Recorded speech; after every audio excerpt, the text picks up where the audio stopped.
and welcome to this live reading from Alamir, Blood of Chaos series by Nesa Miller, and this is presented by Itsy Bitsy Book Bits. Chapter 1, Etane. When your big brother yells at you to run, you run.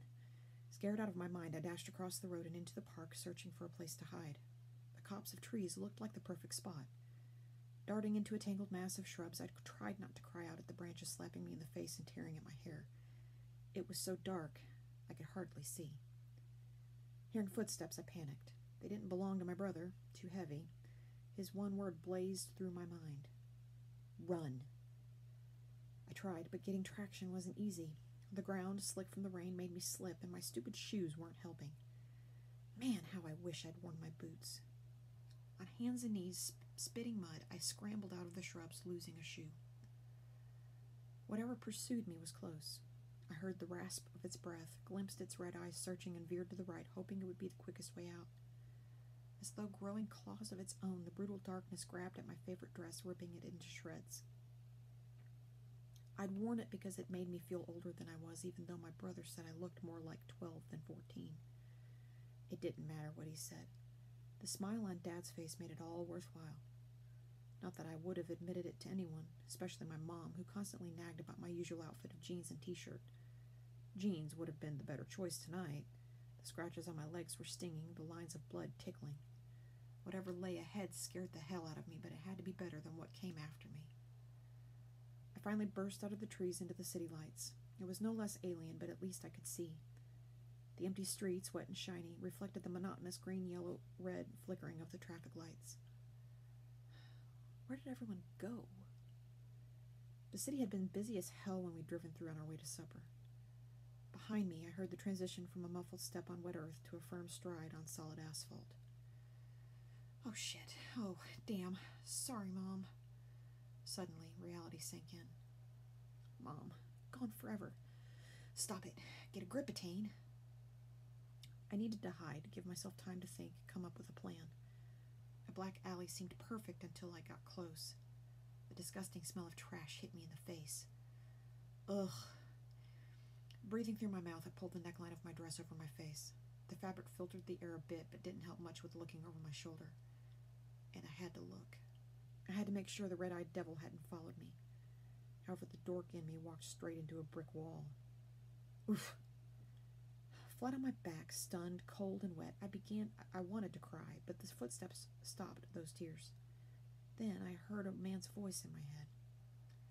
It wasn't my father or brother, but I knew I should listen. He had a funny way of talking, like he was from a different time and place.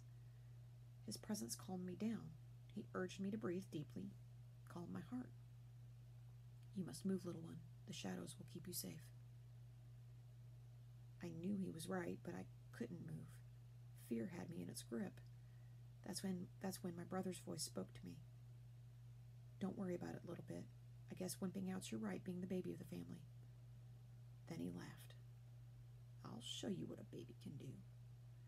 Shaking, I rolled onto my side, pushed up on my hands and knees, and crawled into a dark doorway. Seconds later, steps rushed past. The dark figure, reeking worse than the trash, growled a curse. The words were strange, but the tone of voice left no doubt as to their intent. My heart beat so hard I was certain he could hear it. Hugging my knees to my chest, I squeezed my eyes shut, waiting for his stinking hand to grab me. I held my breath for what felt like an eternity, listening for a noise, any indication he was near. It was quiet. Good thing, too, because I was ready to pass out. Gulping in a lungful of air, there was a lingering stench, but lighter than before. Thankfully, the night was still. Relieved, I let go of the tension I'd held onto since this nightmare had started. Then reality hit me again. Hard. Hot tears flowed down my cheeks. Tremors shook me to the core, mourning the loss of my family. My mom, my dad, and my brother. Why? Why me? Why my family? What purpose did their deaths serve? I prayed the soothing voice would return and tell me what to do. As if in answer, a soft glow reached out from the alley. With a sniffle, I wiped my tears and peered around the corner of the doorway. Suspended just above the ground, a bright orb glowed. Its silver light sparkled and danced, inviting me to come closer. There was no sense of danger. Instead, images of home, safe and warm, drifted through my mind. I felt the love of my family around me. Without a word spoken, I knew what I needed to do. Standing before the orb, I crouched, its warm blaze enveloping me. Bit by bit, my fear faded, replaced by a sense of purpose and the knowledge my life was just beginning. The mud and muck lifted from me, leaving my skin clean. Power pulsed through my awkward limbs as my girlish form began to transform into womanly curves and stretch to new heights. My ruined dress fell away, replaced by black leathers that fit like a second skin. I stood up, trying to comprehend what had happened. From the corner of my eye, I saw something move and ducked down, afraid the monster had returned. I held my breath, listening, hoping to remain unnoticed, ready to run. Slowly, I stood again, then realized what I'd seen was my reflection in a window.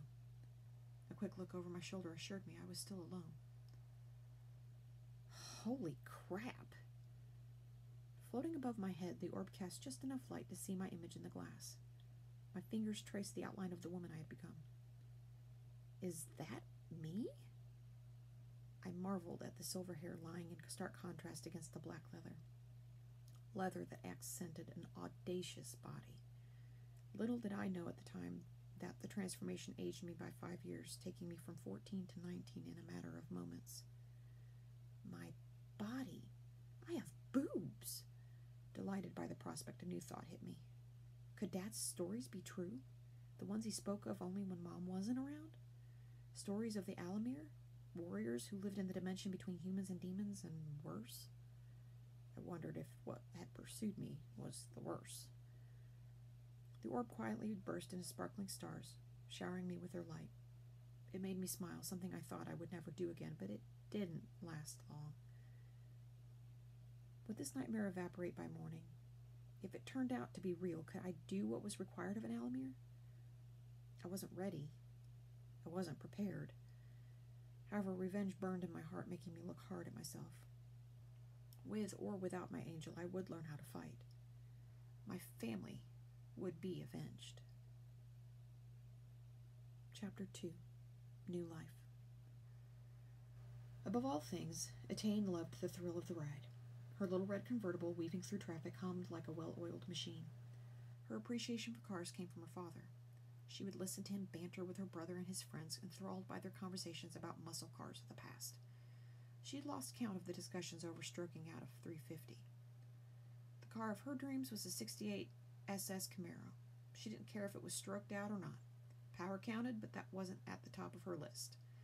Nowadays, cars like that were rare and were usually not in the best shape. Even if she could find one, time would be another factor. Maybe if she'd been able to stay with her first clan, Darth, things would have been different. They had become close to family, teaching her what it meant to be Alamir, helping her move past the tragedy that had brought her into their world. But after a couple years, the chieftain, Master G, had said the time had come for her to move on. She'd never understood the reason for his decision, and he hadn't left room for discussion. Her newest clan, Loki, lived by a different structure. Getting approval to transport any sort of machinery into the Alamir realm was hard. Her experience with the Loki High Consul told her it was more than likely the request would be denied. Despite her worries, she smiled, her silver hair whipping in the wind. Then again, here I am in Texas in the human realm, close to home and on my own. My first real Alamir assignment. Sudden pangs in her heart made her frown, almost bringing her to tears. No, Dad, I haven't forgotten. It's only a minor detour, another minor detour, but I've learned a lot in the past 5 years. Dar will help me find him. Instead of the elusive red Camaro, she'd settled for a slick two-door Benz that handled like a dream and floated over the road. This little beauty was always ready, no matter how long between visits. Biting her bottom lip, she engaged the clutch and downshifted to pass a truck. Before she could make her move, a sleek motorcycle pulled up even with her. The boy flipped up the visor and winked as he revved the engine. Flipping the visor down, he popped a wheelie and sped on. Etane eased off the gas, glancing ahead of the motorcycle, checking to see if the coast was clear to follow. She saw an even bigger truck, traveling much faster, headed straight for the bike. The boy tried to swerve, but the monolith to his right refused to budge. He had nowhere to go.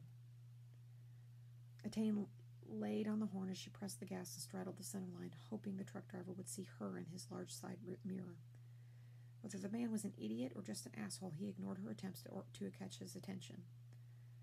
The boy held on to the handlebars and jumped to his feet, landing on the seat. Finding the right balance, he stood up, then leapt, making a grab for a handle on the side of the trailer van. Just missing his target, his shoulder slammed into the trailer. The driver jerked the wheel enough to throw the boy across the gap into the other truck as it passed. With the oncoming truck having a soft-sided trailer, Etane thought the motorcycle guy just might have a chance of holding on. She suddenly had to veer to the right, barely avoiding the abandoned motorcycle. She saw the boy bounce from one trailer to the other, slamming hard against the metal. Downshifting, she veered to the left, ready for a face-off with the oncoming truck. At the last moment, the driver jerked the steering wheel to the right, colliding with the lone cycle and running it over.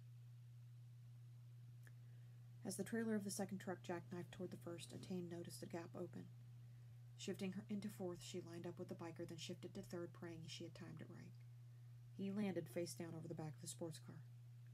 With a quick shift to fourth, she grabbed him by the collar and dragged him into the passenger seat. She looked up just as the tail of the trailer hit the first truck, which drifted to the right. Seeing her chance, she floored it. The churning in his stomach was his first clue. Clinical smells had that effect on him. He opened his eyes and blinked several times. Everything was white. Maybe he was dead and this was hell. He closed his eyes, took in a slow, deep breath, and willed the turmoil in his belly to a mild flutter. Must be a hospital. Daring another peek, he noticed bandages over most of his body, including a fresh cast on his right arm, confirming his recent adventure. It is hell, but not permanent. Struggling to sit up, he felt an IV stuck in one hand and a call button at the fingertips of the other. In moments, a nurse appeared, accompanied by a man who he thought to be a doctor. He certainly had the look, tall, well-groomed, spotless white coat, black-rimmed glasses, and a fancy watch. He ended another conversation as he stepped into the room. As soon as I found out, the doctor smiled at him. Nice to see you found the call button. I'm Dr. Green. Approaching the bed, he extracted a small pen-like object from his coat pocket. Can you tell me your name? He flicked a switch on the pen and flashed a light into the patient's right eye, then his left. Joe. His voice was barely above a croak. Joe. Good. He nodded, tucked the pen away, and checked Joe's other vitals. How about a last name? Joe was thankful for whatever this doctor had done to save his life, but not enough to get that personal. Water? The doctor raised a brow and looked at the nurse. She had the patient step toward the head of the bed and rolled a table over, a small plastic pitcher and matching cup sitting on top. She filled the cup, but despite her giving Joe instructions to take small sips, he drained it, then grabbed the pitcher, emptying it as well. I told you to take small sips, she huffed, narrowing her eyes at him. Can't talk with a dry mouth. Joe wiped his lips with the back of a hand and held out the pitcher. How about a refill? Her eyes bulged. Nurse Jordan, get our patient more water, said Dr. Green, smiling. But doctor, just do it, please. With pursed lips, she stoically walked out of the room. The doctor looked at his patient. Joe, we'll forgo the last name for now. Do you remember what happened? Minor disagreement. The doctor grunted. You're lucky. Your helmet and bike took the brunt of it. Fortunately, the young lady who brought you in had a compatible blood type. Joe nodded as though he knew all of this. How long will I be here? A few days. It depends on how well your injuries are healing. My bike? Let's just say I hope it was insured. Joe frowned. It wasn't. So, what do I do in the meantime? Rest. The doctor pointed to a television in the corner, then the remote at the side of his bed. Watch TV. Keep in mind we only get the basics. Dr. Green jotted a few notes on the chart. I'll look in before I leave for the night. Maybe you'll have a last name by then. Like you'll ever get it, Joe muttered as the doctor left the room. He reached for the remote and surfed through the channels. From the corner of his eye, he noticed someone come into the room. Must be the panties in a wad nurse. Thanks for the water, he mumbled, his gaze on a TV screen. Unimpressed with his limited viewing pleasure, he tossed the remote on the bed and tugged at his hospital gown. Don't you people have air conditioning in this place? No response. He was damn sure she hadn't left the room. Hey, nurse. A strong energy pulsed around him. What was your name? Oh, yeah. The temperature continued to rise. Jordan? Brow cocked, he leaned to his right, grimacing, and moved the white curtain aside. Nurse Jordan? A low laugh from his left made him turn. He jumped, seeing a girl clad in black leathers. You're definitely not Jordan. Thanks for noticing. She chuckled and strolled to the foot of the bed, eyeing the baffled young man, and checked his chart. Kind of hard not to. He looked her up and down. Not bad for near roadkill. You do this often? Joe smirked, shrugging as though his acrobatic moves between the two trailers were nothing more than a walk in the park. Bike riding, yes. Being a puck, no. He glanced at some of his more minor injuries, which appeared to be a damn near healed already. What the hell? The thought faded when he heard her laugh. Puck? Her eyes widened in a mild show of surprise. More like a rag doll. Good thing I got the big guys to veer off. A few more taps and we'd be at the morgue. You made 2 18-wheelers hauling ass in opposite directions veer off? Now it was his turn to laugh. You got a golden lasso tucked in those leathers somewhere? Considering the fit of said leathers, he highly doubted it. A devilish grin on her lips, she darted up to the head of the bed and leaned down onto his face, making him jump once more. A girl has her ways. Don't dwell on it too long. She patted him on the head. Wouldn't want to undo the good doctor's work. Joe cocked his head, brushing her hand away. Yeah, sure. How about answering one question? She smiled, giving no indication whether she would or not. You were driving the red convertible. I remember seeing your face before I passed out. Who are you? The young woman stepped back with an elaborate brow. I am Etane. Welcome to my world.